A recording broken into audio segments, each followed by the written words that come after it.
Kita lanjutkan dari video yang sebelumnya. Jadi, kita sudah pernah sering mendengar yang namanya koefisien kepercayaan atau confidence coefficient, atau yang kita sebut sebenarnya dengan tingkat kepercayaan atau confidence level. Ya, jadi nilainya ini adalah 1-alfa, di mana ini merupakan sebuah probabilitas untuk tidak menolak H0 ketika H0 benar. Jadi memang sebaiknya nilai confidence level ini itu semakin lama semakin besar. Tetapi memang untuk studi sosial ya, nilai 95% itu sudah cukup. Kecuali untuk studi-studi yang terkait kayak kedokteran, nah itu biasanya harus makin lebih akurat. Biasanya 99%, kalau butuh 99,99%. Karena balik lagi jenis kebutuhannya berbeda. Nah, di dalam kekuatan uji statistik atau power of a statistical test atau kita sebut 1-beta, ini merupakan probabilitas yang kita akan gunakan untuk menolak H0 ketika si H0-nya itu salah, ya. Jadi, hubungan antara si alfa dan beta itu bisa digambarkan seperti ini.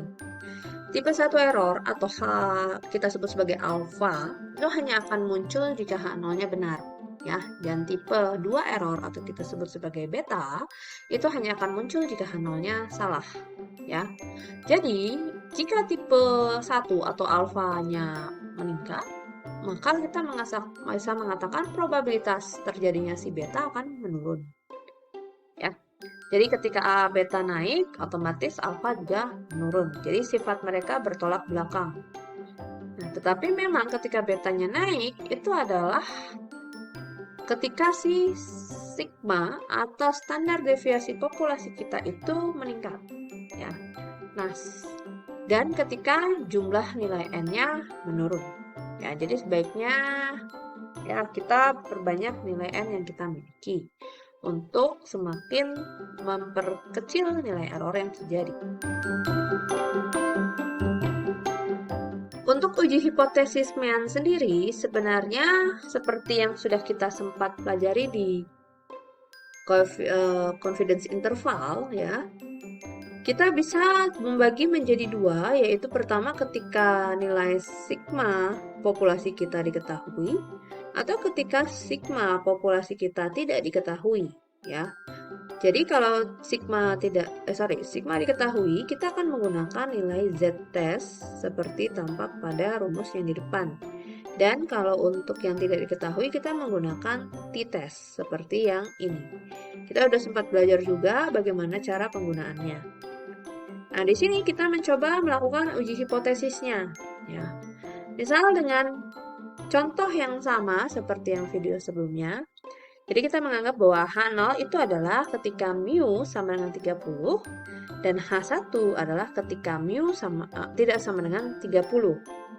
Ketika ada tanda tidak sama dengan, ya, itu secara otomatis kita akan mengatakan bahwa data kita itu punya dua area penolakan loh, gitu. Karena sama dengan itu berarti kan persis 30. Tidak sama dengan berarti kan bisa kurang dari 30 atau lebih dari 30. Ya, jadi kita akan punya rejection region kita, area penolakan kita ada dua. Jadi ini adalah alfa kalau kita sebut sebagai area penolakan. Karena ada dua, jadi alfa per 2 per masing-masing area. Di kiri dan di kanan. Karena kita menggunakan level of significance kita adalah alfa. Oke. Nah, dikatakan two-tailed test karena area penolakannya ada dua. Oke. Nah, aturan two-tailed test itu adalah pertama, untuk konversi dari nilai statistik sampel X bar kita, ya kita akan menggunakan z-stat. Nah, kita harus menentukan dulu nilai z-nya agar kita bisa menentukan tingkat signifikansi untuk alfa kita. Nah, ini kita nilai Z seperti yang sudah pernah kita pelajari sebelumnya, itu berasal dari nilai tabel. Nah, jika hasil uji statistik berada di wilayah penolakan, maka kita akan tolak H0. Kalau tidak, ya kita tidak akan menolak H0. Ya. Jadi, nanti kita akan memiliki dua jenis critical value. Yang pertama kita sebut lower critical value, dan yang kedua kita sebut upper critical value. Ya, kayak batas bawah dan batas atas. Nah, ini kita melakukan pendekatannya seperti yang pernah kita pelajari, di mana kita mengambil nilai Z, ya, pendekatan Z. Jadi nilai yang ada di sini adalah nilai Z kita, Z untuk alfa per 2, hati-hati.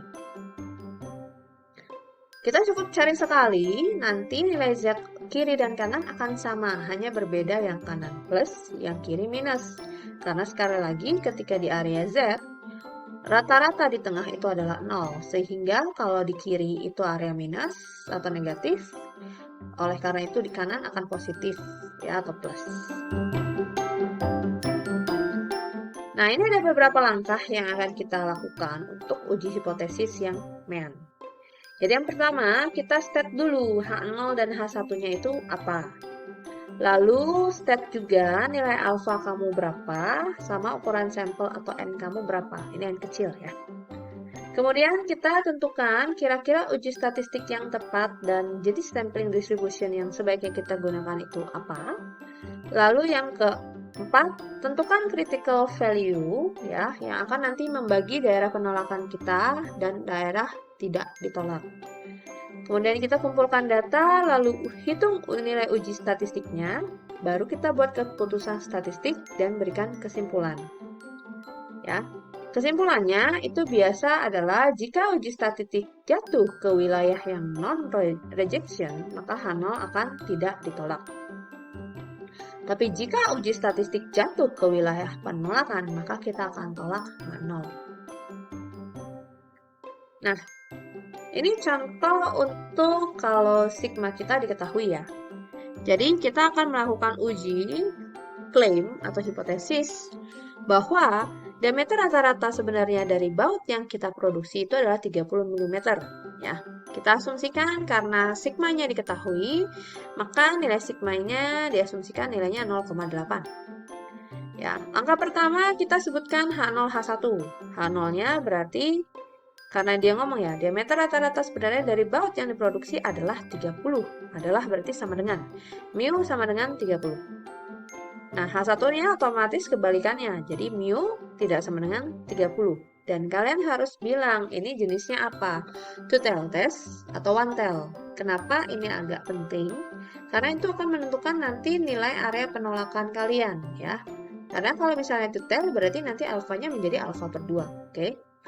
Nah, untuk tingkat signifikansi, ya tetap kita state alfa adalah 0,05 misalnya, ya. Jadi bukan alfa per 2-nya kalian state di sini. Tetap aja state alfanya berapa.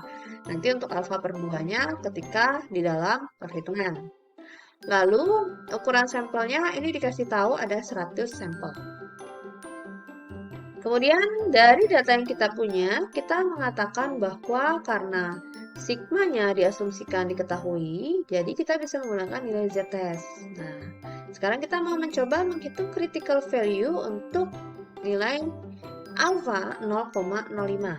Ya, seperti yang sudah pernah kita pelajari sebelumnya, ya kita bisa melihat dari tabel z kita berapa kalau misalnya nilai alfanya 0,5.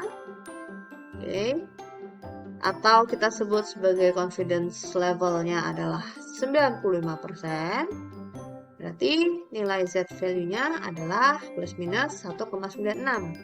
Kenapa di sini plus minus? Karena kita two tail. Kalau one tail berarti cukup 1,96 saja.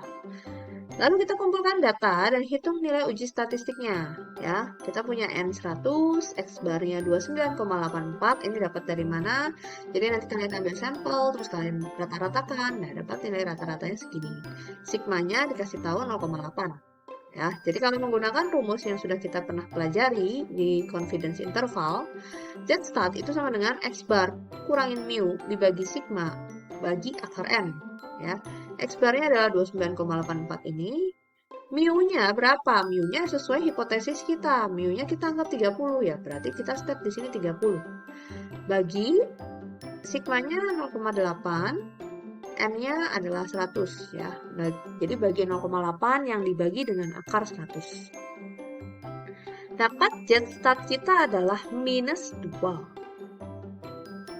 Oke, nah ini cara mencari nilai Z-nya. Untuk alfa sama dengan 0,05 yang sifatnya kita akan menjadi tutel ya di sini. Karena tutel berarti saya akan mencari untuk alfa per 2 atau 0,025.